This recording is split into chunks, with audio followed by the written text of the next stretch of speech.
Hey everybody, it's Shaneé Hunter with Gideon Paranormal Research, and welcome to the very first Lively Encounters interview. I sat down with Brett Carstens, he's a psychic and medium, and we talked about the occult and what it's like to live as a psychic and so much more. So stay tuned, let's discover.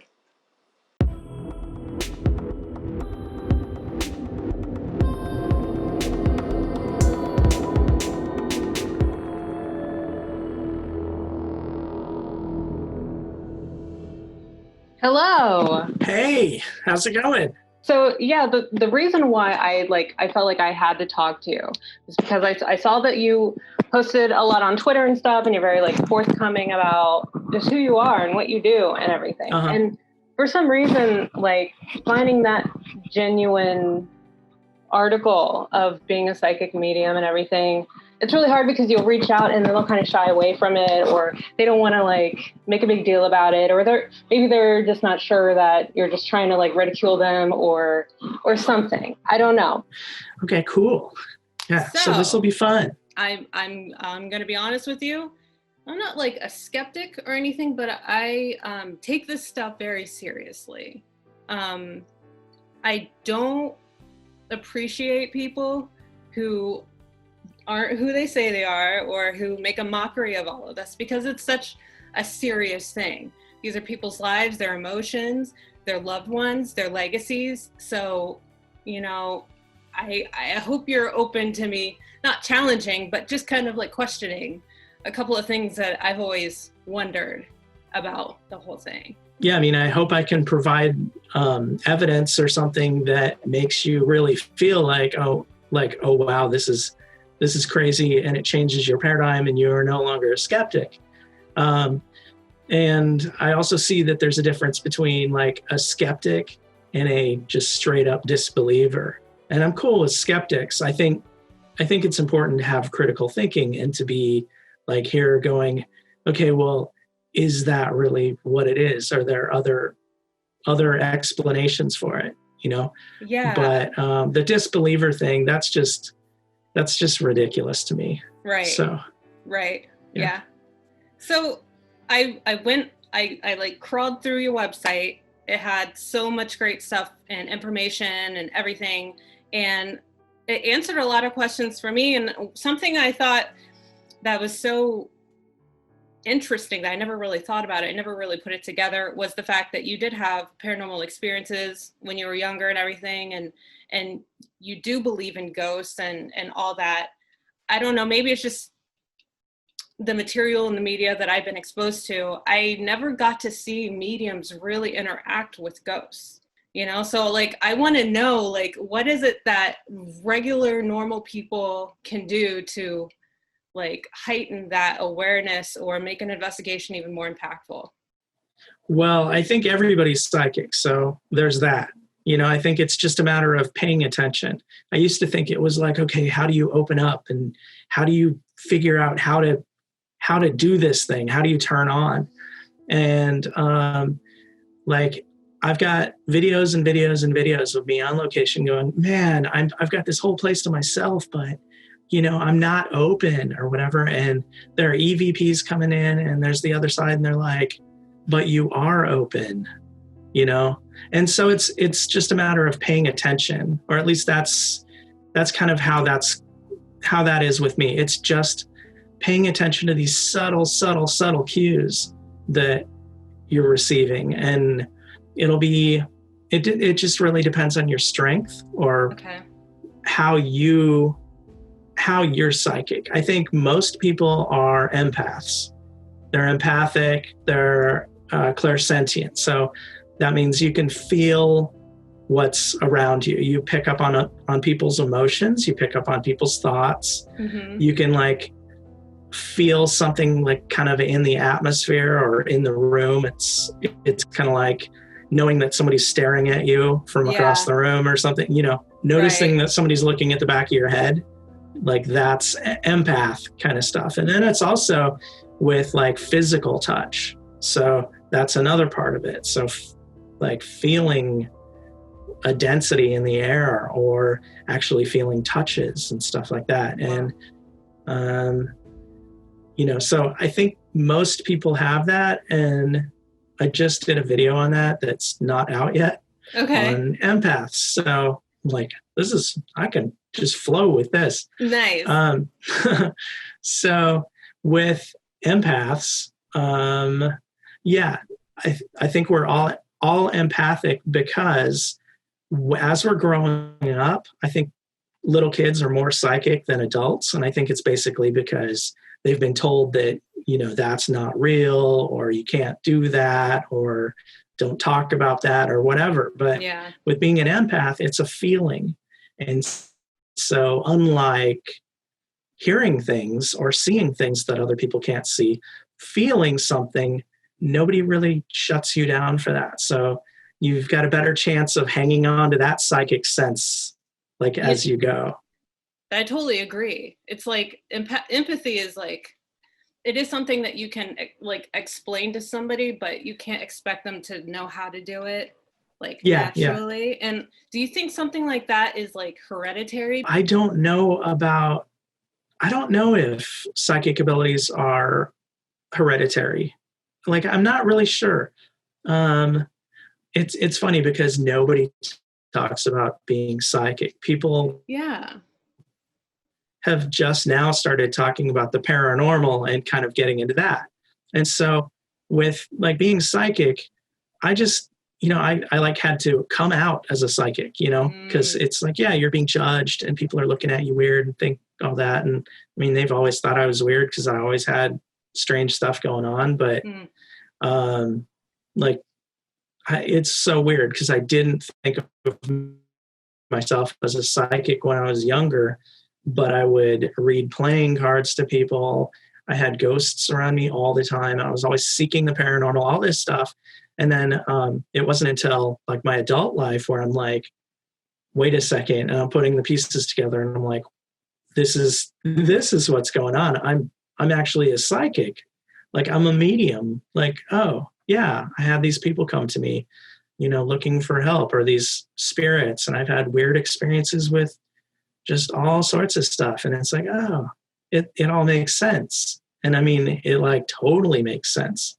And so I was doing readings when I was a teenager and stuff like that. But for some reason it was just I'm just playing with these cards and doing this stuff. Yeah. I didn't actually label it as anything. And okay, so you said you were a teenager when did you have any kind of mentor or someone you went to, or did you just learn yourself, just deep dive into the library and it was the library was the only place to get these kind of books. When I was a little kid, because I was having these experiences when I was I remember at 7 or 8 or something like that. That's when I had my first total mediumship experience with a woman coming to me and trying to get help, and all of my senses were totally overwhelmed.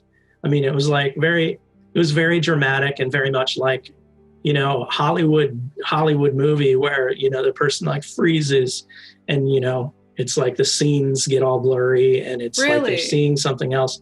Yeah. My hearing was overwhelmed. My sight, I was only aware of this woman there with me and everything. And this is sitting with my family in our garage, moving into a new house. And I just started crying because I didn't know what was going on. I mean, totally crazy. Oh, but you were asking about the hereditary thing. Yeah. So yeah, we don't talk about it. We don't do anything. I didn't think about it then, but then I'm okay, I've realized I'm a medium and I'm doing all this stuff. And it's it's just kind of not much of a change or anything. And everybody's yeah, okay, yeah. Well, your grandma used to do this, and she used to be able to tell when somebody was going to die. And that doesn't sound like a very fun ability, but, right. It's people start coming out and they're well, and then they drop some bomb on you. Yeah. Putting it all together I did that, I had that experience. Yeah. Just kind of put it in the back of my mind, is it something that the other realm is able to push out of us, or is it Like, is it something that do they sense that you're psychic? Like, do they For know sure. that they can? For sure. Yeah.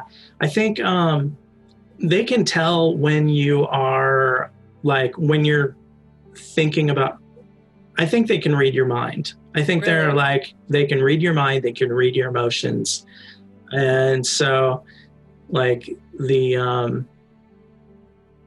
so let's see. So yeah, like if you're thinking about stuff, if you're watching paranormal TV and you happen to be like, and you happen to have like psychic abilities, you light up a little bit. And it's like, yeah, the movie The Shining, yeah, they got it right. You shine, you light up, and you'll draw the attention of spirits or entities that are around. Wow. So like if you're really psychic or you go into deep meditation or something like that, you might light up and you have like spirits beacon. Around. For sure. You have spirits around and they're like, okay, this person might be able to, talk to me or sense me. And, some spirits are just looking for attention or, they want to communicate. And so, yeah. Wow. So like, is there any way that you as a psychic and medium can discern whether it's a good spirit, or do they have like auras? Do they have any kind of like tells? Yeah, most people, you can just feel it. You can feel whether or not they're good or not. Okay. The kind of work that I ended up doing with clearing and cleansing and spirit rescue and stuff, I would have a lot of nasty, mean kind of spirits coming to me. And it's like, those are the spirits, those are some of the spirits that I'm trying to help and trying to like basically talk them into, it's okay, you can go into the light. And so some of those spirits are mean or nasty or, hostile or whatever, and they're coming to me for help. And it's just a matter of like dropping that facade and being nice. But gotcha. I think my guides or God or, whoever you want to think of it as the higher power, or even my higher self, I basically muted my senses or sensitivity to like good or bad. Interesting. One thing that used to happen was like, I've had angels come to me, and I mean, I'm talking real angels.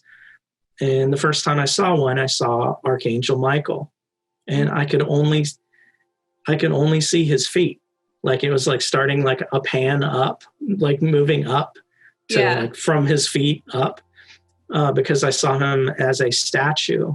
It was like a statue, and I see the sandals, and I go up to the shins, and then there's like, I don't know, maybe it's like a Roman kind of skirt or something, some sort of thing like that. But by the time I got to that point, I lost it. Yeah. Because it was like, besides seeing it, I could feel the majesty and I don't know, this holy person, and like it just overwhelmed me. And so it's kind of like when I would see things that were fantastic and wonderful, I would become a wet noodle and like totally worthless for actually doing any sort of work. So I think they dim my senses and they dim some of that stuff. And so with bad or good folks coming in, I don't feel it as much as most people.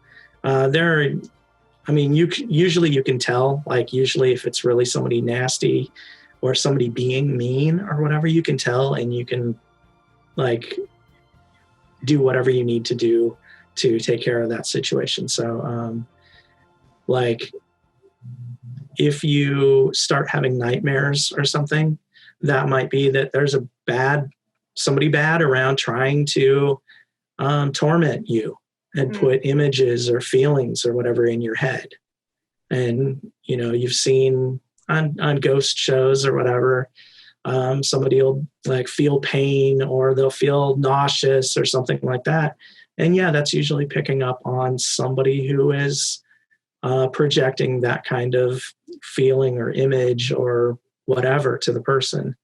And I mean, sometimes it can be the location, but it's usually some sort of entity putting that on somebody. Interesting. So like it's really interesting that would you consider yourself Christian, or just a belief of a higher power kind of thing? You know what? I grew up big. I don't know. Let's see. I grew up kind of feeling like, yeah, I believe in God and I think there's a higher power, but my kind of beliefs seemed more Eastern, and I agreed with more of the Eastern stuff. And then I had an experience where demons showed up, and it's like, wow, this is an actual thing. This is an actual creature. This is an actual being that is not just allegory or used as a description in religious literature to try to, like, teach a story or try to have us do something. It's like, wow, this is a real thing. So that's crazy. And so they showed up, and then at the same time, angels showed up. And I mean, with the wings and everything. And I was just like, okay, angels are a real thing. And I think because of the angels, and I had angels hanging around a lot, and I still have angel guides watching out for me, they started using biblical passages to give me messages. So it'd be like, how people get 11:11 all the time. So you see symbols and stuff like that. But I would get symbols, and it might be like in the middle of the night. It's like I'm just woken up, and I look at the clock, and it's like I get the cue in my head. This is important. This is a message. So I'm like, what? And so I go on Google, because it's just, it's 3:21 or something like that. And it's like, okay, well, I don't know what that means, or 2:16 or something like that. And so I just put it in Google, and you put in a series of numbers, or 2:16.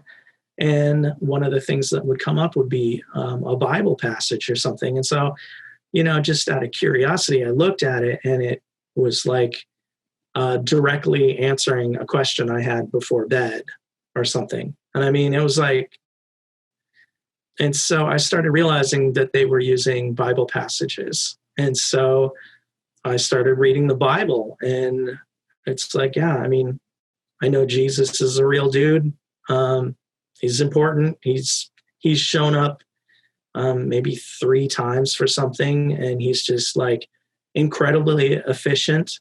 And I've only seen him like at a distance. It's weird. Like I've seen his shape way off in the distance. Okay. And it's just like, whoa. And I mean, you can feel like this holy presence right there and everything, but he's not my spirit guide. He's busy.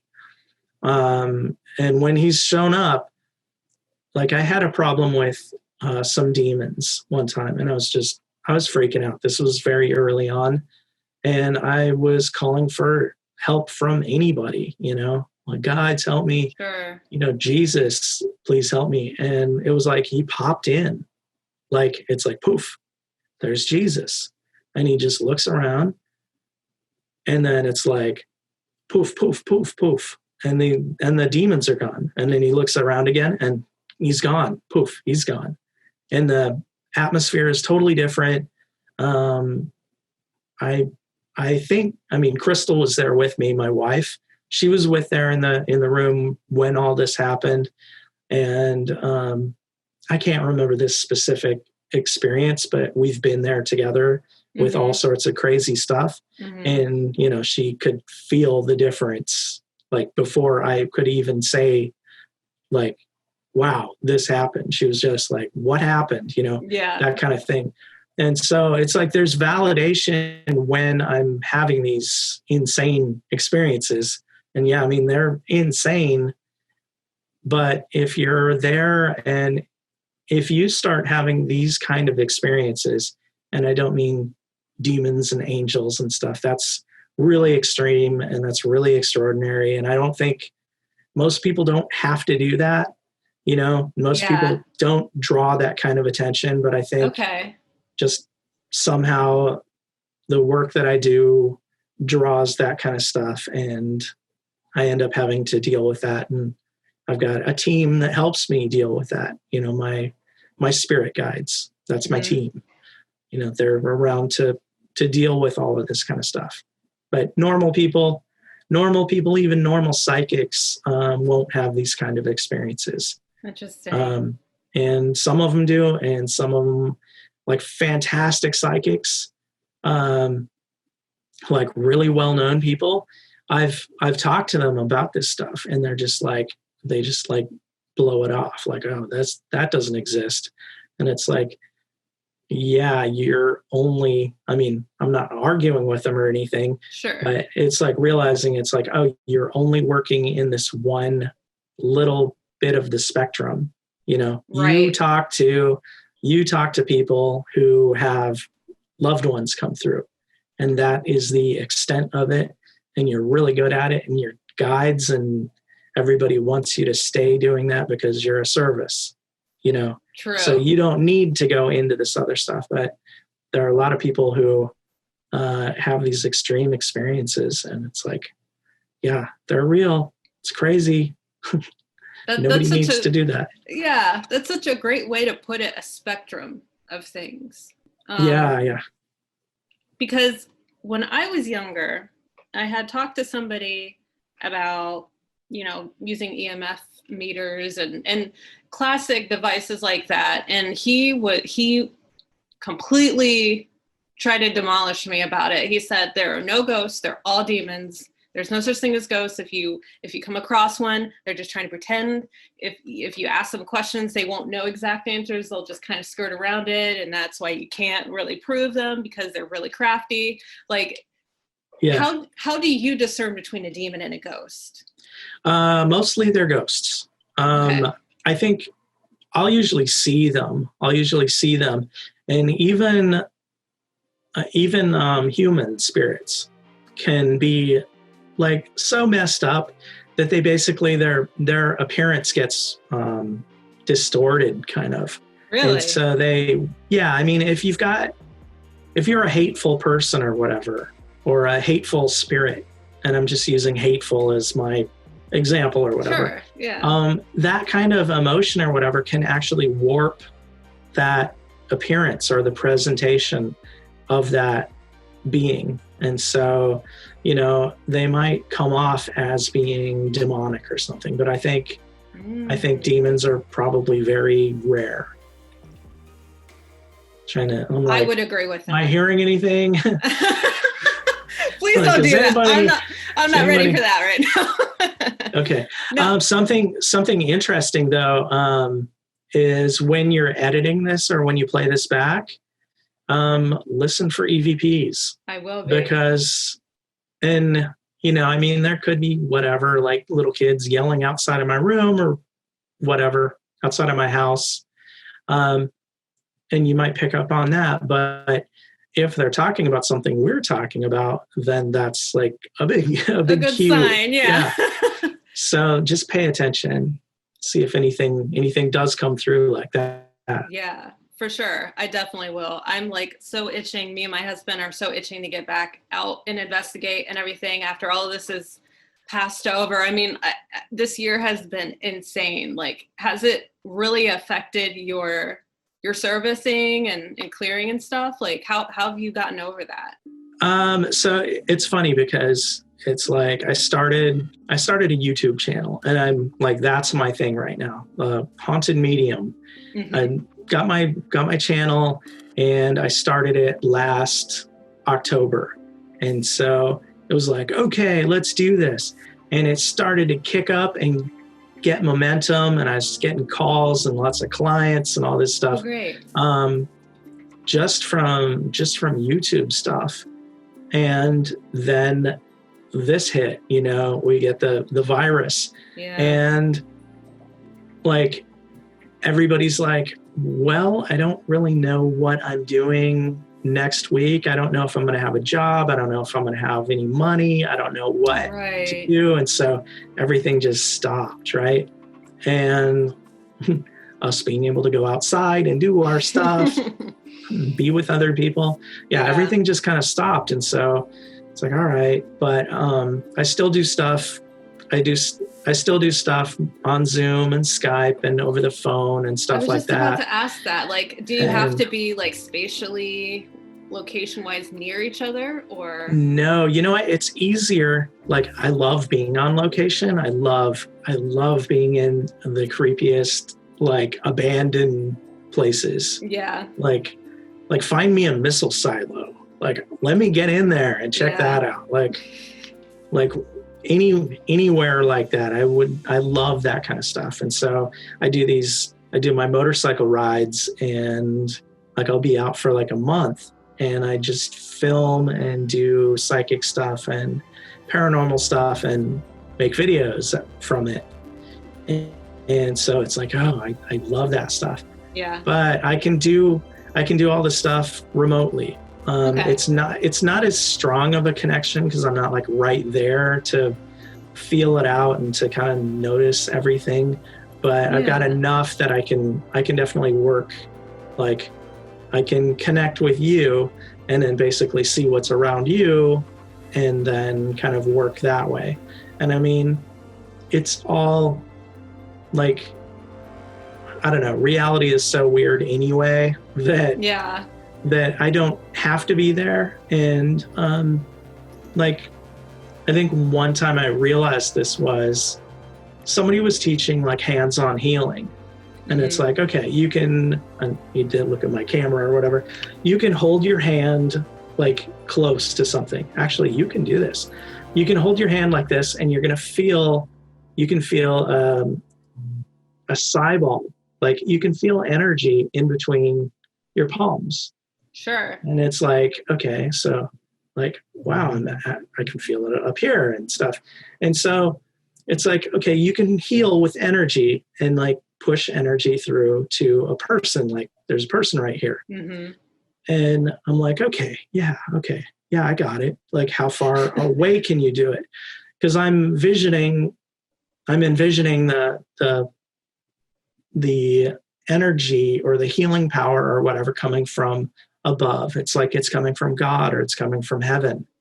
And so it's coming down and it's going through my hand and coming out of my palm, or it's coming like through me and out of my palm. And I'm just like, okay, well, like, why do I need to be involved physically with like directing this energy? Why not just with my intention, just pull it straight down to the spot where it needs to be? So, if your shoulder is hurt, instead of me holding my hands on your shoulder or near your shoulder and allowing the energy to come down my arm and through my palm and go into your shoulder, instead it's like, well, why not cut out the middleman and just have it come straight down and go directly into your shoulder? And I can just do that with my intention, with visualizing it going in. And so it's kind of like, okay, well, why do I need to actually be there? Like, why do I mean, sure. Like with us, I can still take that energy and move it and put it into your shoulder. Or I can look around and it's like, oh, wow. So we live in a fantastic world. We really do. And that was another question I had was, how do you feel about, because you're talking about visualization, things like that. How do you feel about like witchcraft and people who dabble in that? Like, do you think it's more of like their intention, or do you think it's an actual outer realm of magic that's tangible and useful? That's a really good question. I think it's all the same thing. Okay. I think it's just like what mode you're using or what tools you're using. Right. So like with witchcraft, like I'm down with witches. That's cool. As long as you're being good and respectful and not doing anything harmful, then like yeah, use your power for good, however you want to do it. Sure. But I think with witchcraft, it's a lot of ritual. And so that's really good for people that need the ritual to focus. Yeah, right. And I think it's really helpful. And I think using like tools or burning candles or going through some sort of ritual again, going through the ritual focuses your attention, and it makes you pay attention to every step you're doing and to really put intention into this. And it's like you're doubling down with intention every time you do one of the little steps. But I think it comes to intention, it comes to focus. And so I think we're all doing the same kind of stuff. Right. It's just a matter of like, are you the kind of person that, do you need to use this tool, or do you need to do this to make it work better for you? Being a pagan and then having just like a monotheistic thing going on, like, do you just believe it's all one thing? Is there one right thing? Should we all just be, I don't know. It's just like a lot. Yeah. It's so much. These are some smart questions here. So this is neat. I love this. I love this too. Thanks, Brett. Okay, you're welcome. Like, with the religious stuff, like I started reading the Bible. I think I grew up and my parents took me to different churches and stuff like that. And I mean, it was Western religion. It was Christianity. I had a learning disability, and so when I was a kid, I ended up going to like different schools to try to sort me out. And I think I went to not a private school. I went to a Catholic school, Catholic school for just a little while. And I think that didn't work for me. So like somewhere else, but yeah, I mean, I've gone through different kinds of religious stuff, mostly Western. I studied philosophy and Eastern philosophy and stuff like that, and got into like the Eastern stuff really feels right, Okay. But then, the more I study, it's like there are real hardcore truths in all of the religions, and they're all basically saying the same thing. I mean, it's like, oh, well, this person is whatever. And if you take the cores of a lot of religions, then, I mean, they're very similar. They've got very similar attitudes. Everybody's got the same kind of like treat others like you want to be treated. And I mean, there are things that we feel and we know in our heart without having to be told by a book or told by somebody, an authority, that, being mean to people is a bad thing. It's like, okay, we know that, like love is like the thing, everybody wants to be loved, and it feels good to be loved, and it feels good to love. And it's like, okay, that's all really good. So that seems like a pretty good key piece of advice. Right. But right. Like, I've seen a lot of different kinds of beings, like different kinds of entities and stuff. And I've seen things from all these different cultures. So when somebody pops up, I'm like, wow, that's cool. Like the Hindus. I was just about to ask. Those would be crazy to see. I've seen some of those deities, and I don't know well enough I don't know how the God situation works. My belief is there's a supreme being kind of overseeing everything, and I don't really know how that works. I know how it's presented to me. I've seen a giant hand before taking care of things, and I've prayed, and I've heard guides and spirits talking about me praying, or talking about me praying after the fact. Like, oh, he was praying while eating a popsicle. And it's like, what? And it's like, that's an EVP or something that I got later while I was doing voiceovers or something like that, like after this. And it's like, he was praying while he was eating a popsicle. And it's like, yeah, that was like 20 minutes ago. I was in the backyard walking around just like, that is wild. So so there is somebody for me in my belief system that's the higher power, but I think we've got just different flavors, or, well, I think they're individuals. I think each of these, like the Hindu gods that I've seen or deities that I've seen, they're totally real to me. And they're very different than other kinds of beings I've seen. Like dragons, I've seen 2 different kinds of dragons, and this is all psychic, like seeing it. When I'm talking about seeing something psychically, it's kind of like something in your imagination, or something in like seeing a memory or something like that. Gotcha. So like if you think about a scene from, hey, let's do X-Files. Do you know X-Files? Yeah. Like you picture the opening credits or whatever, and you can kind of see it. I don't know if you can hear the soundtrack going. Yeah, I mean, we can, like, you can totally hear it, right? Yeah, it's like, And psychic senses kind of work the same way, and you're going to hear it that same way. It'll come in like that. And sometimes it's really loud, and I mean, you can really discern it, and you can hear voices telling you things, and you'll hear accents, you'll hear voices that are, it's a male or a female or a tiny voice or a really fast voice or something like that. And the same thing with seeing something. You'll see what you're going to see. You had mentioned Crystal, and she had written a book about what it's like to live with you and your abilities. Like, how was that process? Did you just leave it alone and let her tell her story, or was it like a tag team effort? Well, it turned into a tag team afterwards, but she wrote it, and then we edited it like crazy.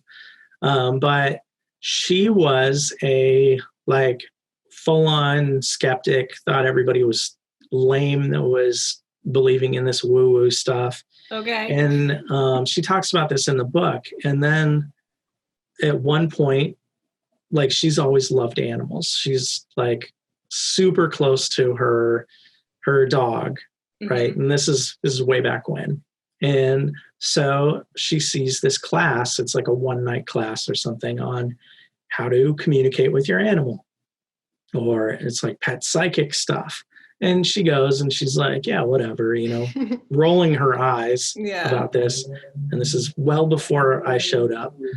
And she's like, okay. She listens to all the stuff, takes it all in, goes home, and tries talking to her dog. And she's like, okay, well, let me give you something very specific. And so she's sitting still, not doing any motions, not saying anything, but in her head, she's like, okay, get up, turn around 3 times, and then lay back down. And the dog does it like right then, like, and looks at her like, you're a pain, and her mind is just blown. And so all of a sudden it's kind of like, well, if this is possible, right? Like, boom, paradigm shift. Yeah. And so she's kind of open to it, and she's still not sure about ghosts or anything. Okay. When we meet, and, I take her to Vegas, and we go and we stay in the Plaza Hotel, and this is on Fremont Street. This is back when Las Vegas was actually doing pretty well. I have no idea what they're doing now, and that's sad. Yeah. But anyway, the Plaza Hotel was, I guess it's one of the places where they do like the, oh man, I can't remember who it is.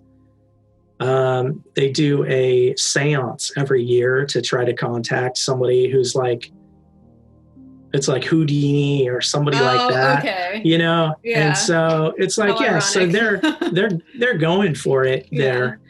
But we get into a room, and I guess it's a nice room, but we walk in there, and I'm just like, with my psychic stuff, And I don't realize this is all psychic stuff, but I'm just like, this room sucks and it's dirty and all this, like, and it's stuffy and I don't like it and all this stuff, but whatever, it's Vegas. Yeah. It's easy to just do something else. So we drop off our luggage and we go out and we do stuff. And then we come back like late at night and we go to bed. And in the middle of the night, she flips on the light and she's like white as a ghost. And I'm like, it looks like you've seen a ghost. And she's like, yeah, there's this woman spirit like choking me. And it's like, wow, okay. And she's just like, welcome to life with Brett. And she's like, I feel like she was jealous of me about you and all this stuff. And it's like, okay, well, we can, we'll switch rooms. And she's like, no, we're leaving. Like, we're going to a different hotel. Bouncing. Yeah. And so, so as we're checking out, I'm being the paranormal dude I am. I'm like, hey, so have you guys had any ghost reports here? What are the stories? Because we're moving out because there was a ghost in our room. And they're like, oh, no, nothing to see here or whatever. No, sir.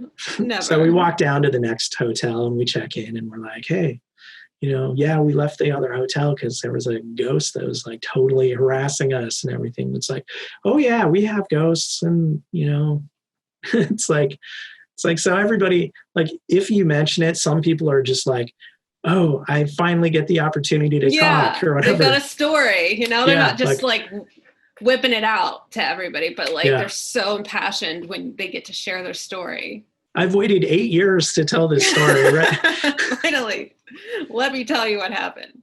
So anyway, that was her big awakening to like, there's definitely stuff going on with Brett and she's been there to see all of this stuff. But I had a, major experience, like overnight, like everything had to flip on, my psychic abilities went up to 11. I was just like, bam, suddenly psychic and having to deal with spirits and all sorts of crazy stuff coming into the house and coming to me. And, it's like navigating, becoming a psychic. Mm-hmm. And this was coming from somebody who had already had a lot of these kind of experiences, but it just kicked down so hard that it was hard to stay grounded and to like stay functioning. I see what you're saying. So that's what the book was. Yeah. Put up those mental, spiritual blocks just to keep, you have to protect yourself. Like in all things, it's a natural thing for all humans to figure out the best defense mechanism for themselves, So yeah. I'm glad that you're somebody who doesn't take it personally and you understand that people are just like, nope, that this does not compute and I'm not comfortable. So that's so great that your love triumphed through that. Like, I love that. Yeah. She gets it. That is so cute. So like something that I remember seeing when I was a kid and I thought it was the most obvious thing in the world. Actually, the other night I was watching because I was watching on YouTube about Russell Targ, and he used to work with the CIA, and he did a lot of work in remote viewing. Is that something that you've ever done? Like, have you ever worked with law enforcement? Is it something that you'd ever consider doing? Really? I've worked with law enforcement, but with remote viewing, I'm a member of a remote viewing group. And like we meet in Vegas and we bet on casino games. Oh, and we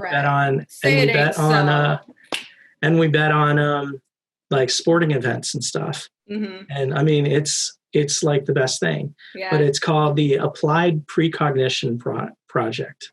Interesting. Applied Precog Project. So and okay. Yeah. And it's got a bunch of people who are pretty well connected with the original Stargate program and the people like Russell Targ who were doing that stuff. Like some of the people involved in the original Stargate program, the original remote viewing stuff for the government, like they're connected, and we do seminars with them and stuff like that. And so it's really awesome. neat. So yeah, following those people is cool. Yeah. But it's funny because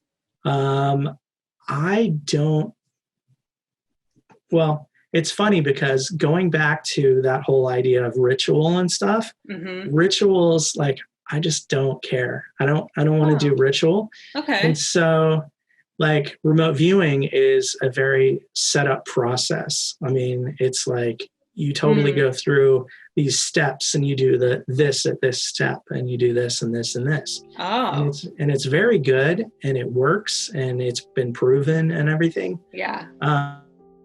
But I tend to just look at something psychically.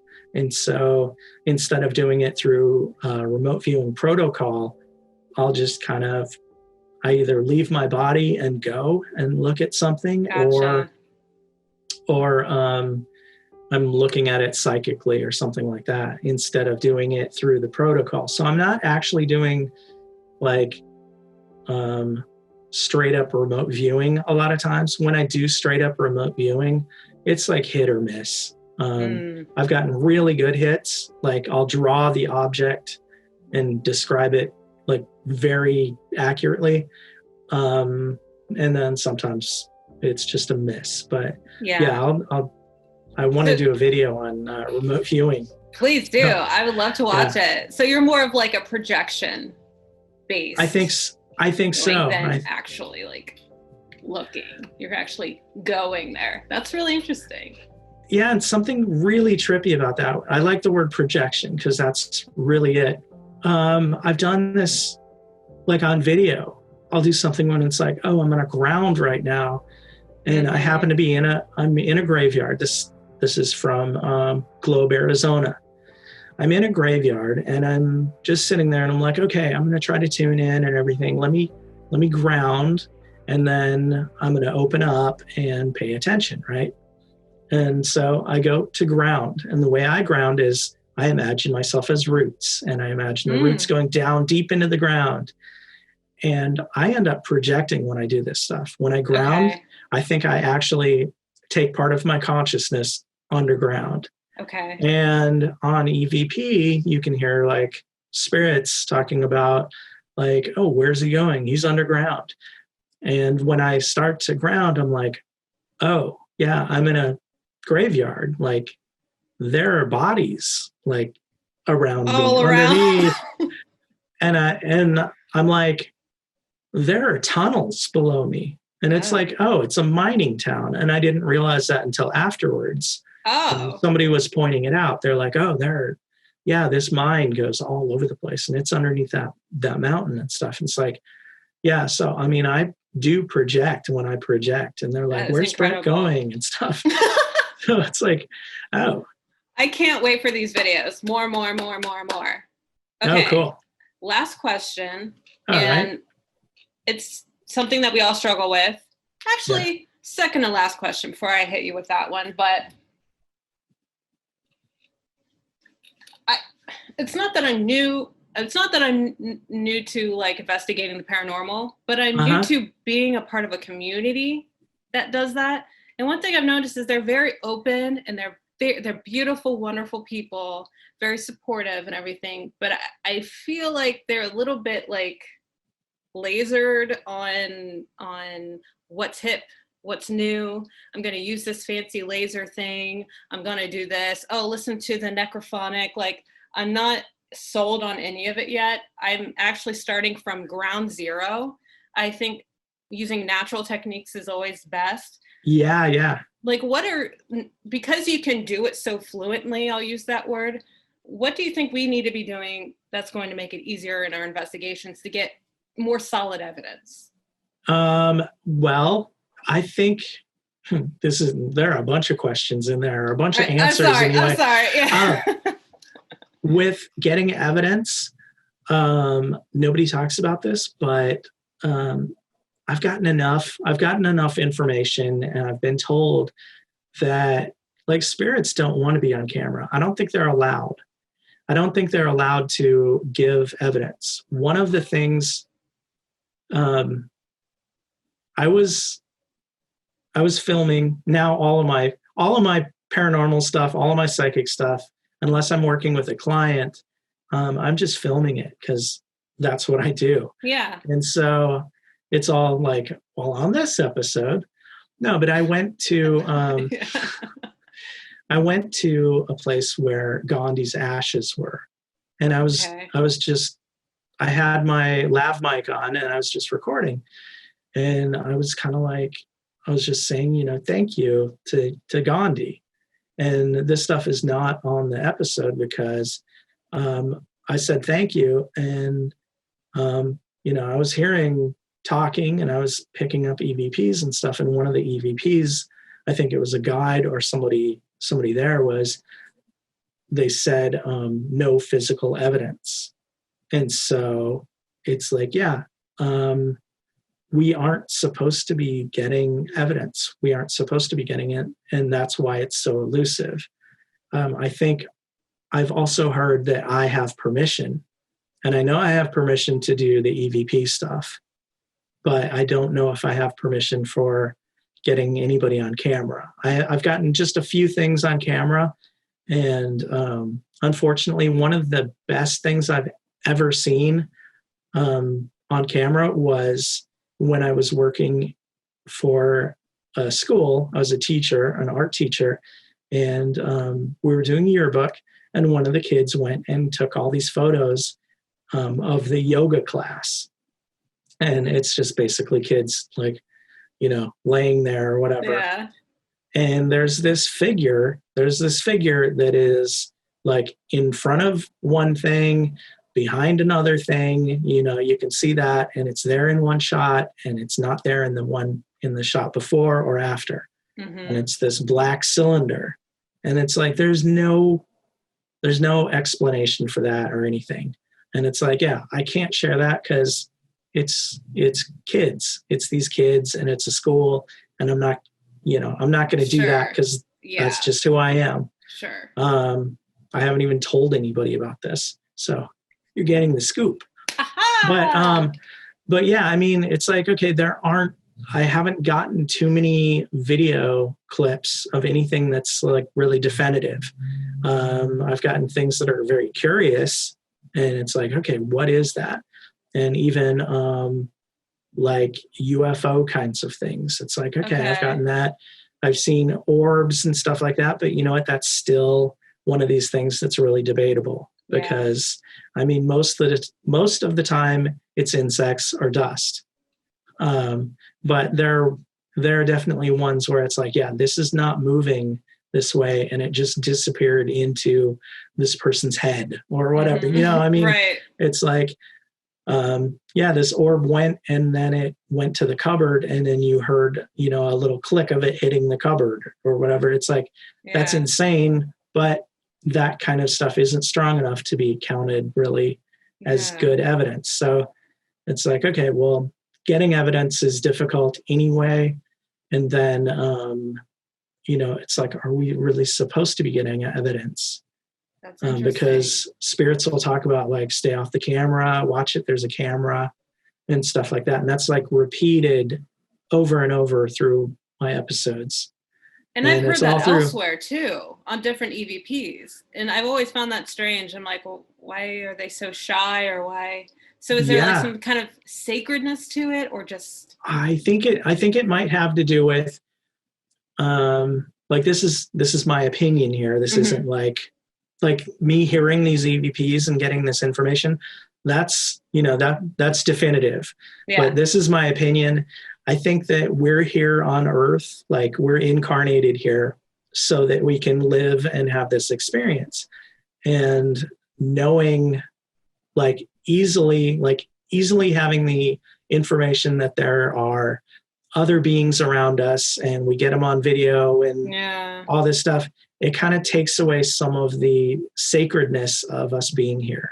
Or and our mortality. Yeah, because we're like, well, I mean, there are these dudes right over there, check out this picture. It's me and,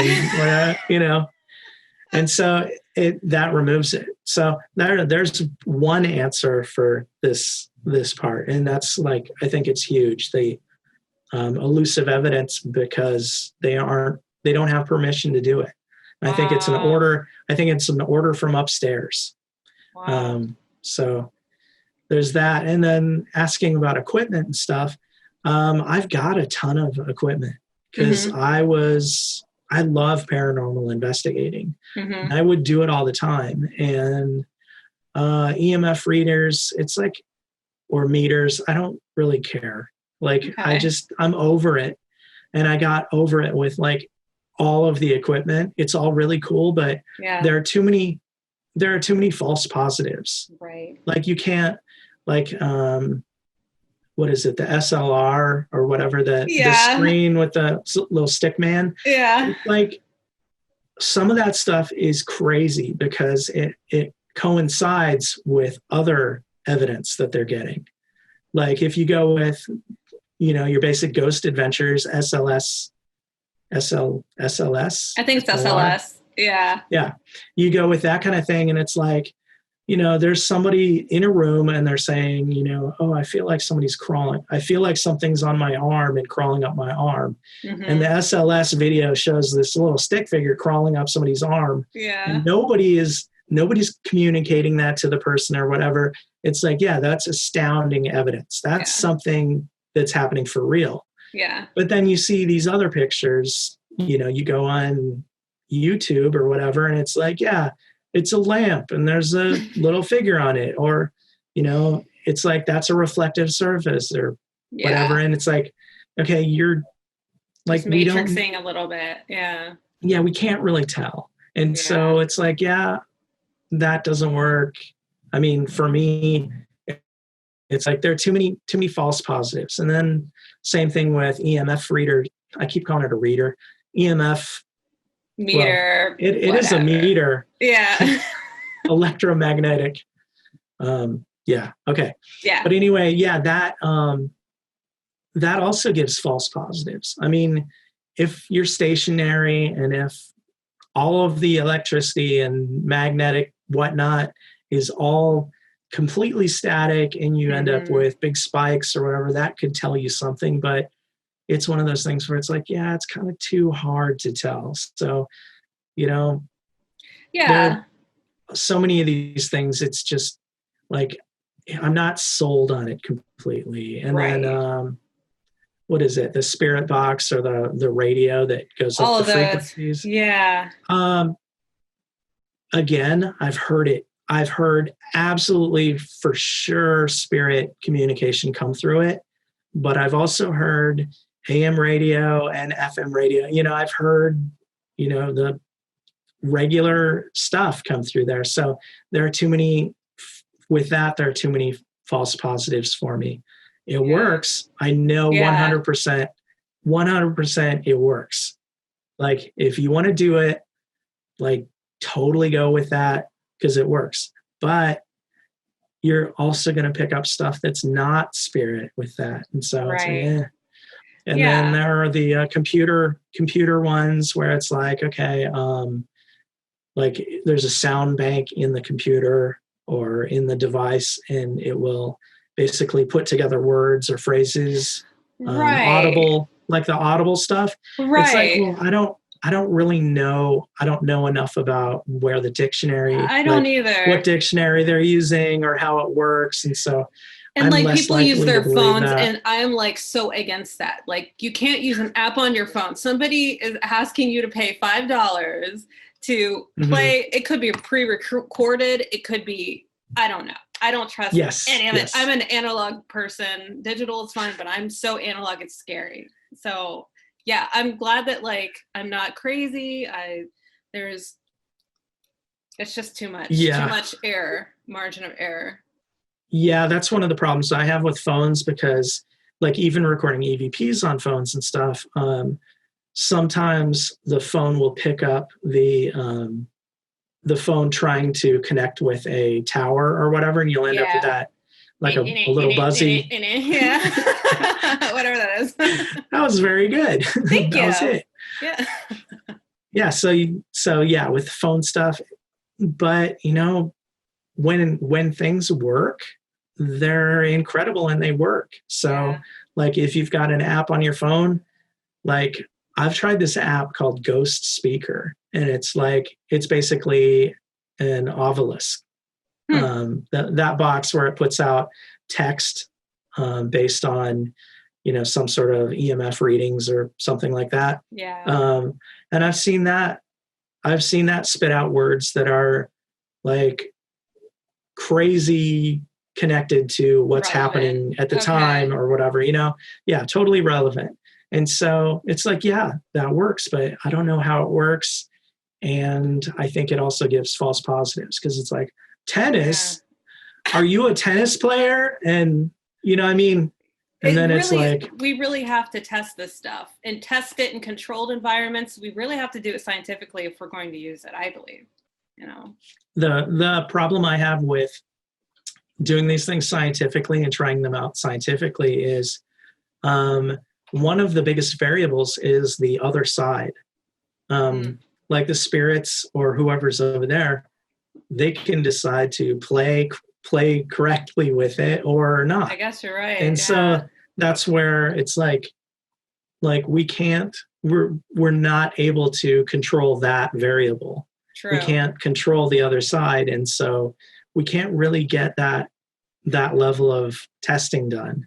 True. We can, like, I'm all for trying to get a baseline and figure out how to make an obelisk say certain things. Like if we can figure out how to make it say a certain thing, like, or a sentence, then it's like, okay, for sure, let's try it.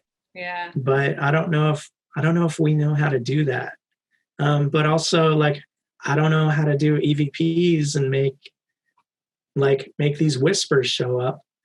And I mean, with EVPs, I don't know if you've noticed this or whatever, but with EVPs, they speak a lot faster because they're a higher vibration and they're a higher frequency. And so sometimes you might slow down the audio and you'll hear a voice, and it'll be at the correct voice or the correct speed. And so I've actually slowed down audio to like 25% speed. And I mean, it's where everything is slow. Yeah. And you'll hear voices speaking in regular speed. That's wild. So, and multiple levels. So they've got control of time and space somehow, because they can fit full sentences, in the space right here. Yeah. Done. Like they can tell you a whole lot of information in that amount of space, and they might not have known that you were going to give them that space or what you were going to say immediately after and stuff. And so it's really bizarre. Yeah. Really weird situation. Bizarre is the word. This is so wonderful. My last question. Yes. I know you said you had a team of people, a team of entities and everything. Like, do you have any fear of death yourself?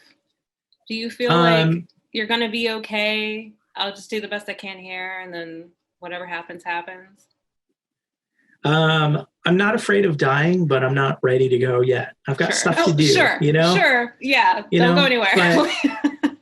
But it's like, there's no doubt in my mind that, like, there's an afterlife. Okay. I talk with these folks on a daily basis, and I get this information, and